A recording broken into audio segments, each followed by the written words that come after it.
On the surface, Earth and Mars are about to have a war. And this is in the year 3000. Humans have migrated to Mars and all this stuff. But now that war is imminent, the subtext is that if you're human, you're either going to be put onto a reservation or a concentration camp, or you got to go, kind of thing. So humans, whoever can go, are getting on ships. We find ourselves on the final ship that's allowed to leave before everything's closed. Border wall, right? It's live action CG and 2D hand-drawn animation. What's up, everyone? Welcome back to the Film Goals Podcast. Today I'm with the one and only Shahab. And I don't know how to say your last name. It's Zargari. And in fact, it really just depends.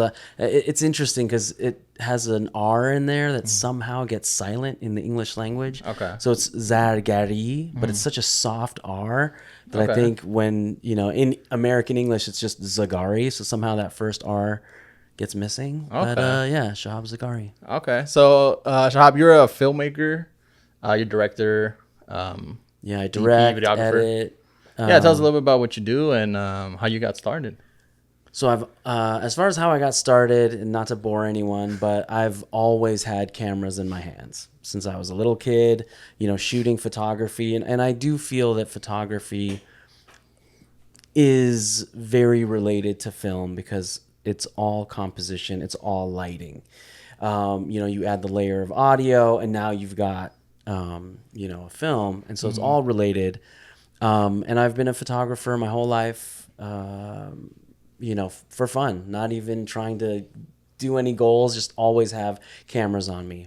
And so in 2013, when I came out from editing videos, and I would edit just, crazy comedy sketches for YouTube, things with my kids, we had a, not long running, but we had a YouTube show in the early days of YouTube called Matt Tobb's Big Kid Cooking Show. Okay. No cooking ever happened on any episode. It was like fruit skewers and toaster bagel pizza. So it was never any cooking, even though that's what it was called. So just like little silly things like that. So 2013, I had just done a commercial for the Luxor Casino. But in that project, my role was basically the ad agency guy. And so I was the one who had the meeting with the VP of marketing, sold him on the idea, got the whole thing going.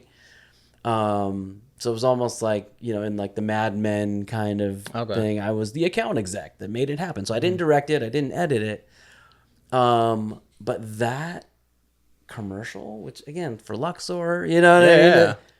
Ended up winning 4 Davy Awards at the National Davies, one of which was for cinematography, one of which was for the screenplay, and one of which was for marketing effectiveness. So I was like, okay, this was something that was commissioned. Yeah. Now I have the confidence that I want to do something that I like, that I want to do, that I want to put out in the world. And I have confidence that I can do it. Up until that point, I went to school for sociology, so I never went to film school. Okay. So I never had the confidence. I would just doing my photos, doing my things with my kids, that kind of thing. Yeah. When we won those awards for the Luxor commercial, I was like, it's on. This is it. That's it. I know, right? Yeah. So we did a Kickstarter for the film called The Crystal Crypt. And Kickstarter, I think you can choose now, maybe, but back then it was all or nothing. You hit a goal. If you didn't hit the goal, I think it might still be the same because I think Indiegogo is the one that's Indiegogo does you get to you can also pick. Yeah. But yeah, they might have changed it. I'm not sure. But yeah. Yeah, I do know that Kickstarter is different now in that if you are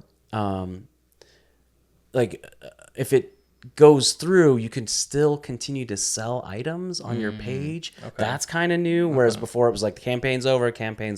Yeah. But anyway, so we raised almost $16,000. Damn, okay. But the goal was $25,000. So nobody got charged. We didn't get any money. And at that point, after filming, the little teaser videos for the updates and all this stuff. We had all the cast signed on. Yuri Lowenthal and Tara Platt are in the film. They were like raring to go. Yuri was just the voice of Spider-Man in the PS5 game. Oh, okay. So, he hadn't hit that yet, but he was Yeah. still even in 2013. I mean, their IMDb credits are super long. If you've ever, in the past 15 years, if you've played a video game or watched an animated cartoon with English American voices, one or both of them of this married duo are in it. Oh, wow. And so I was like, I can't lose. I've got them. I've got like all this stuff lined up. We did all this pre-production for the animated flashback sequences. We got to make it happen. So I liquidated a retirement account, which I was like, screw myself at 65 or 70 or whatever. I was like, I'm doing this, right? Yeah. And we took out 2 credit cards in the end. So effectively borrowed money on the future.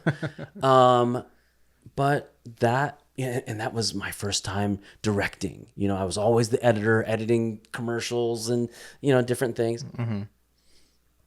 Ended up winning several awards, got many official selections. Okay. Premiered in New York at the Philip K. Dick Festival, which the story was a Philip K. Dick short that we adapted into a film. So that was just amazing. And then in 2016... we screened at San Diego Comic-Con with a San Diego Comic-Con panel. It was crazy, Okay. dude. It was insane. Wow, that's cool. So what is the film about? On the surface, Earth and Mars are about to have a war. And this is in the year 3000. Humans have migrated to Mars and all this stuff. But now that war is imminent, the subtext is that if you're human, you're either going to be put onto a reservation or a concentration camp, or you got to go, kind of thing. So humans, whoever can go, are getting on ships. We find ourselves on the final ship that's allowed to leave before everything's closed. Border wall, right? Was this live action? It's live action, CG, and 2D hand-drawn animation, Oh, okay, which is why I think it was...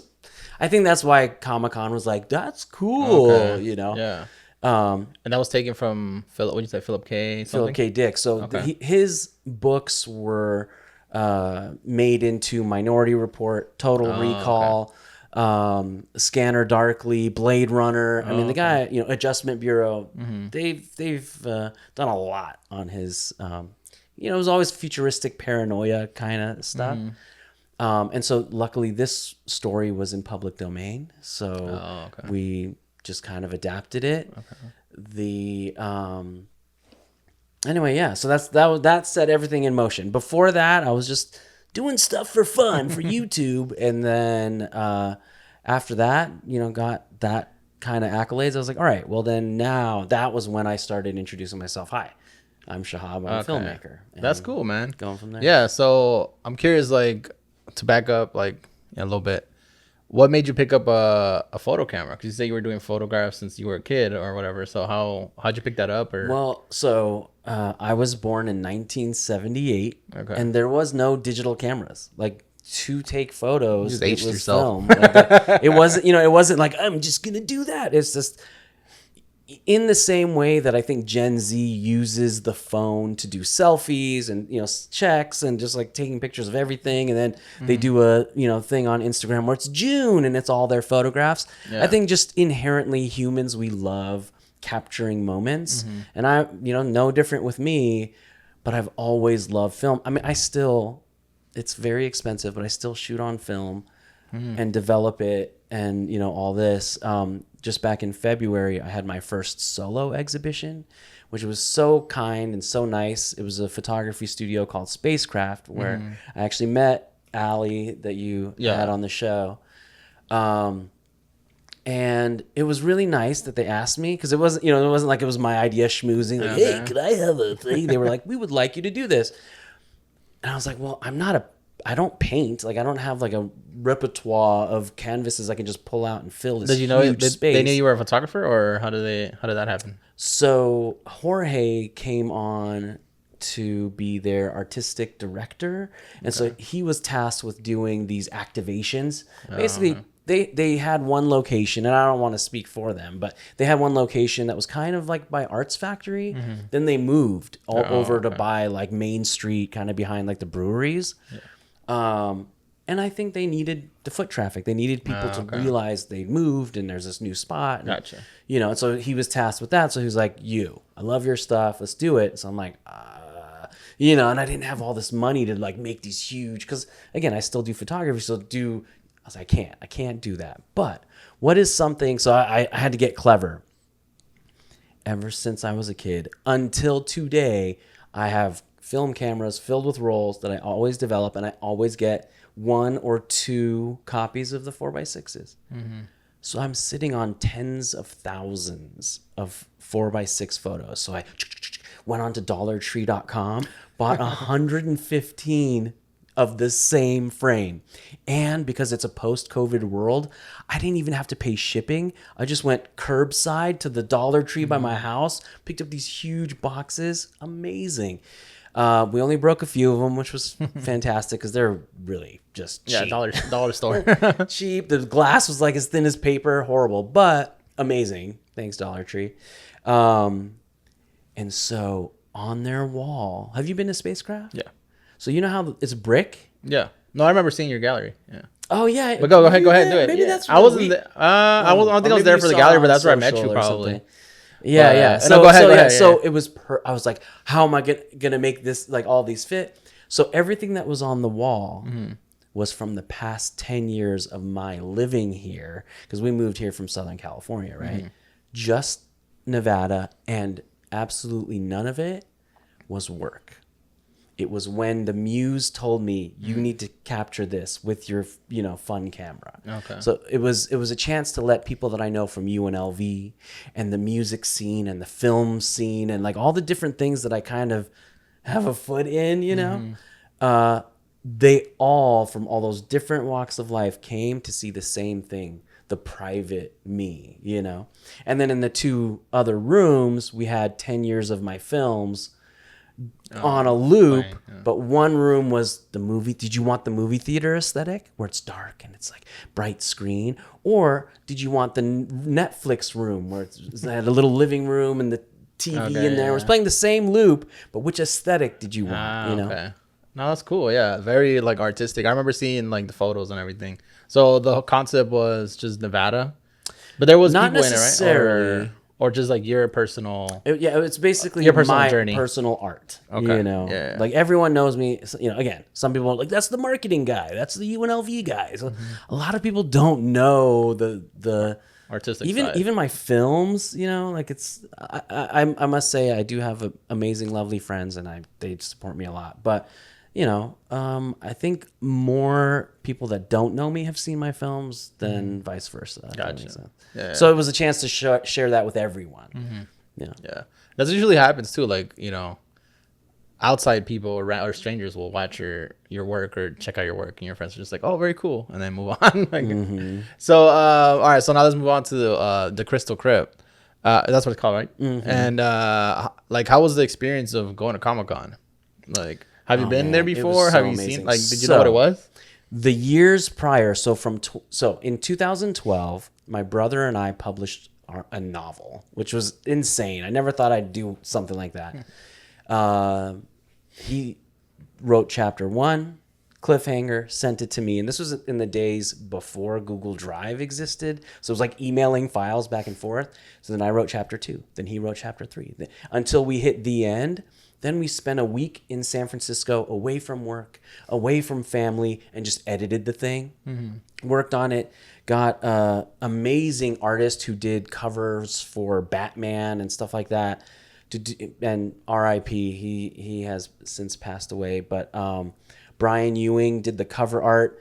Sometimes it tricks people because, again, he did cover art for Batman. So people think it's a graphic novel. It's like, no.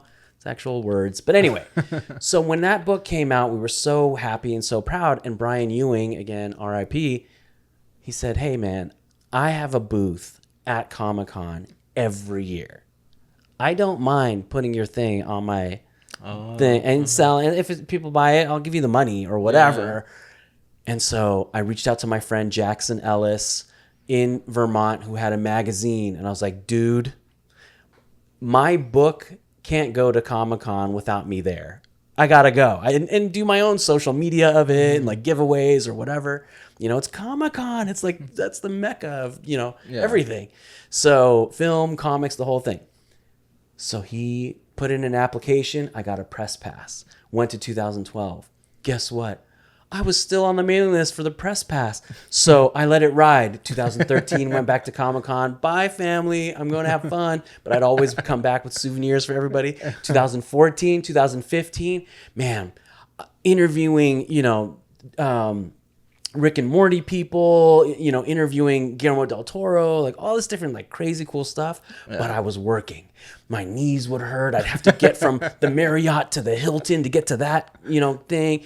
But then there were some other like amazing perks where we would like sneak into parties. I mean, if we have time, I think we don't have time, but maybe I'll come back next time. We'll just do a Comic-Con stories thing because we got into a lot, like that's private dope, Adult Swim parties, like all kinds of stuff. Anyway, so it was getting tough, man. It was like work. It was work, and again, I was doing it for free coverage and the Verbicide. And that magazine. Was for your friend's magazine. Mm-hmm. Oh, okay.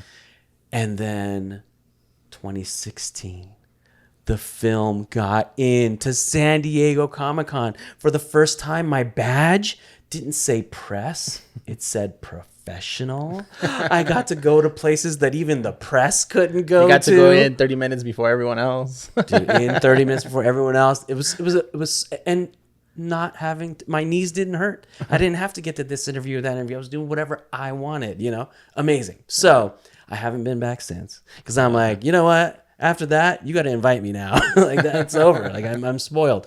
But yeah, so it was amazing having that professional badge.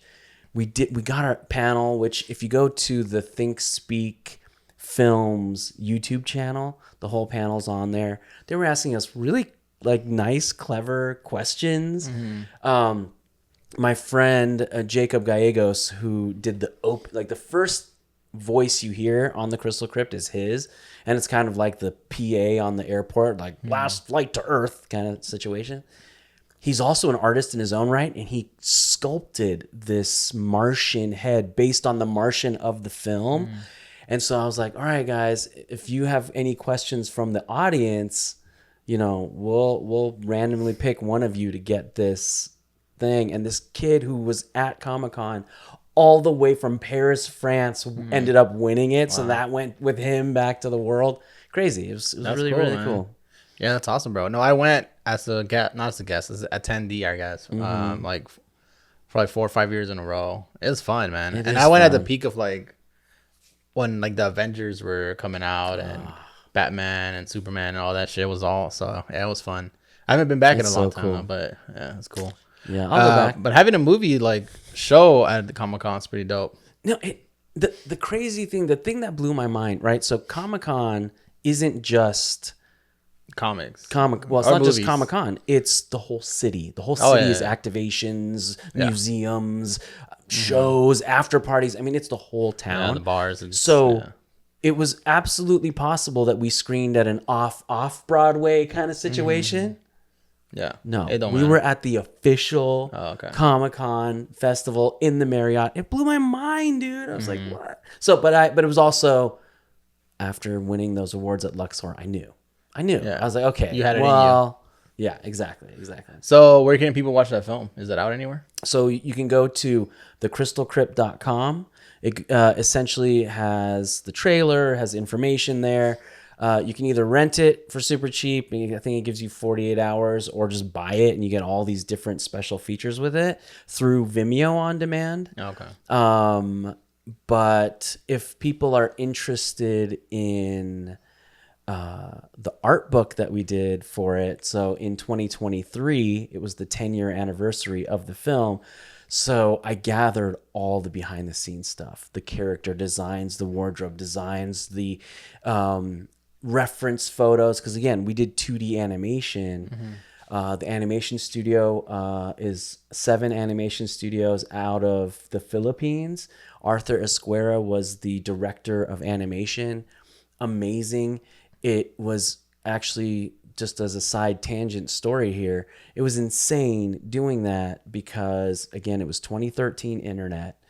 It was the Philippines got hit with 2 hurricanes. Damn. And so I was like, hey guys, like, forget about my project, forget about, whatever. Are you okay?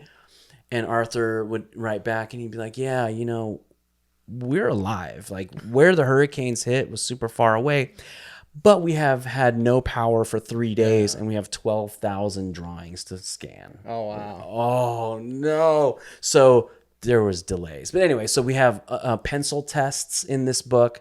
And I'm so proud of it because I'm the kind of film lover that I love the art of the film books. I buy them. I love them. I love seeing what the directors went through. Yeah. The one MoMA did for Guillermo del Toro's Pinocchio is delicious. So I've always wanted. I was like, will I ever have one? And so we kind of slapped together everything, and the actual storyboards for the film done by LA artist Kiyoshi Nakazawa, who has ended up doing his own animation stuff in the Adult Swim Cartoon Network world. That's all in there. And so that, also the crystalcrypt.com, but just one of the links at the bottom. It's available in hardcover and PDF. Because hardcover, I know, like it's like the premium paper and everything. So some people just don't feel like spending the $120. It's like it is a like MoMA level coffee table book. I promise you will not, but if you're like, $120, come on, bro. $25, you get the PDF. It has all the pages. I suggest looking at it on an iPad versus a phone, but whatever's clever. That's really cool, man. I'm curious how, because you said you didn't make your budget in Kickstarter, and then you have artists from Philippines and all these people you mentioned. How did you come up with the budget, and how did you connect with all the different artists?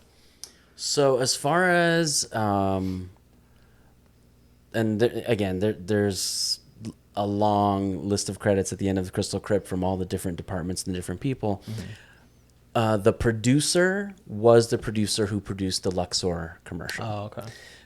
So I had reached out to him again after we won the awards. I'm ready, dude. Like, you are the producer. What do I need? This is the script. This is what we did. So my brother, who I had collaborated on the book with, adapted, because it was originally a short story in a magazine, and the magazine went out of business, and so they didn't renew the copyright. That's why it was in public domain. And so we adapted it. I said, this is it. This is the script. Producer, how much? Like, what's it going to take, And again, in like I'm your friend, like, don't like gouge me like you would a Luxor MGM Mirage, And so he gave me a number. He was like, well, that'll get you a first assistant director. That'll get you, a couple grips. That'll get you, We'll need, X amount of dollars, because he had just done a music video for, essentially she was one of Michael Jackson's dancers, onstage dancers, just right around the time that he passed away. So she was trying to make a name for herself, and she did this music video, and he shot it on this spaceship set. I was like, what is that? Like, where is it? Did you build it? How much? It is the last standing spaceship set in Hollywood. It's called Laurel Canyon Stages. It's in North Hollywood, and at the time it was $2,500 a day. And so that's what we did. Then of course we get there, and they're like, oh, and it's $1,000 a day for air conditioning. And I was like, oh my God, what? I was like, no upsell. I know the crew and the cast hated me for that, and everyone was sweating their asses off with all the lighting and everything. Yeah. But when a Martian is barking at your face, that sweat looked real. It helps sell the tension. So I was like, poor Yuri, who was Spider-Man. He was in a leather jacket. I feel so bad for him. But anyway, so we made it through. It was super ambitious, and during the whole shoot, the producer was like, hey man, I know you're thinking of doing an animated flashback. Why don't we just do green screen? We can do it.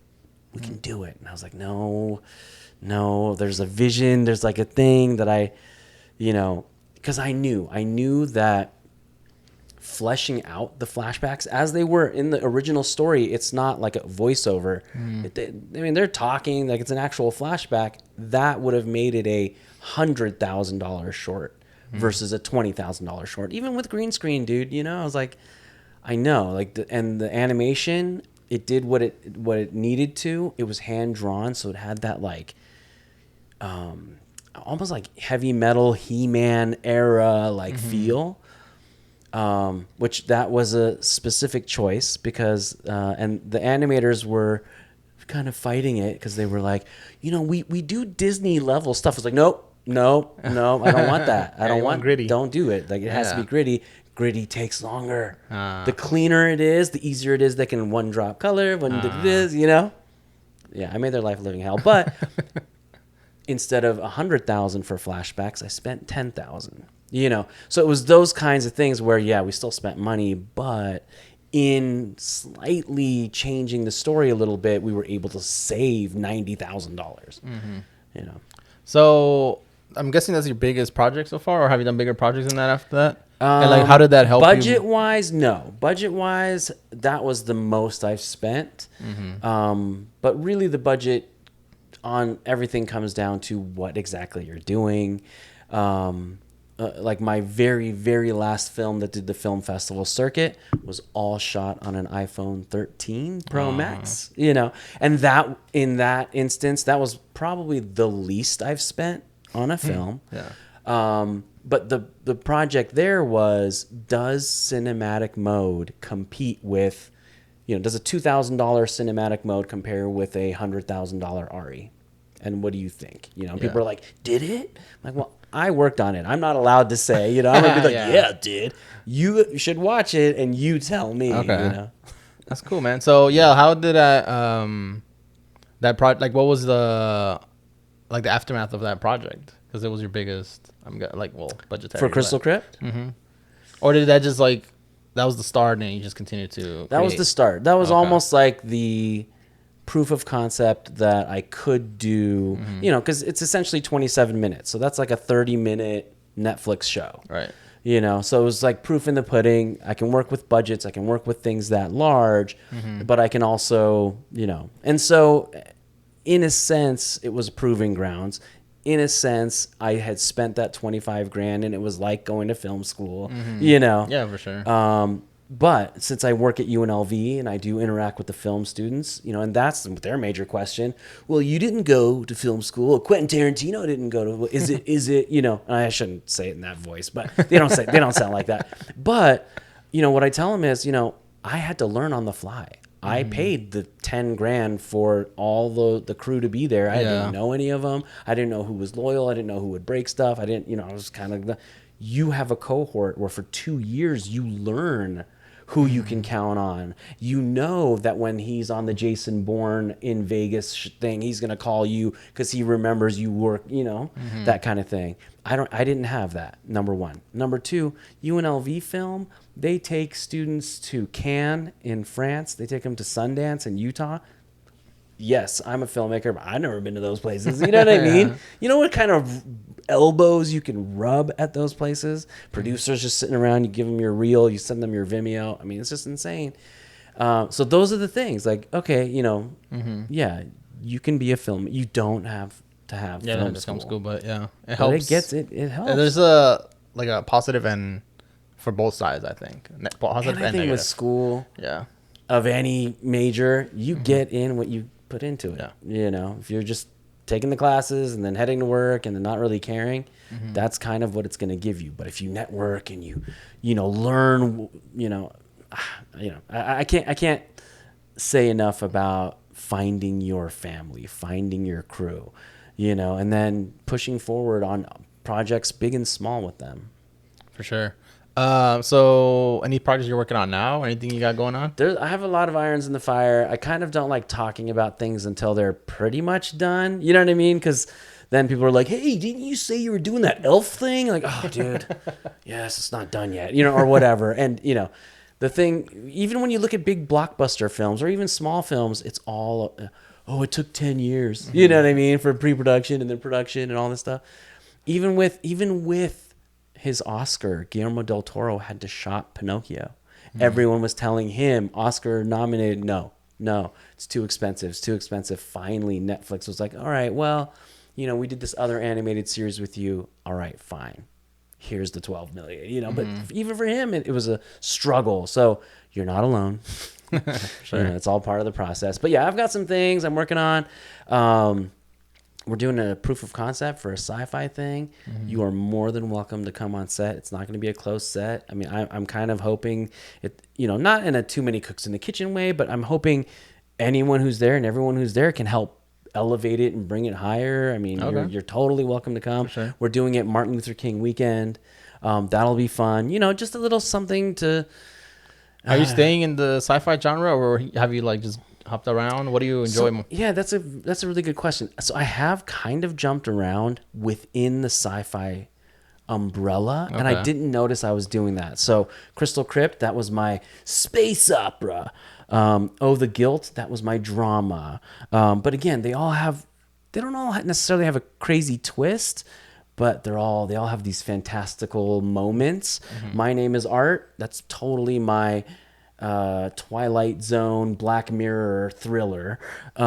Susanna's Lesson, that was like my Western. So within the realms of, okay, weird, future or alternate Earth kind of situations, I'm exploring these different genres. And it's so strange. I didn't realize I was doing that, But I do think that's where I live. Okay. That's where my brain lives, because I love the fact that science fiction, it's commentary on social issues of today, but putting it arm's length away so that you can analyze it without getting heated, without saying, oh, that's Republicans or that's whatever. You're just like, oh, well, that's the aliens, and I see what's happening here. Kind of thing. But I'm not afraid to, step out and do whatever. But if it's my own personal projects, I'm kind of sticking with sci-fi. That's dope, man. All right, well, I'm gonna leave your link to all the stuff so people can check it out. I just want to say thank you so much for having me. Thank you for being here, bro. I think this is so cool. Thank you. I really appreciate it, man. Yeah, thanks for coming on. See you guys next time. Peace.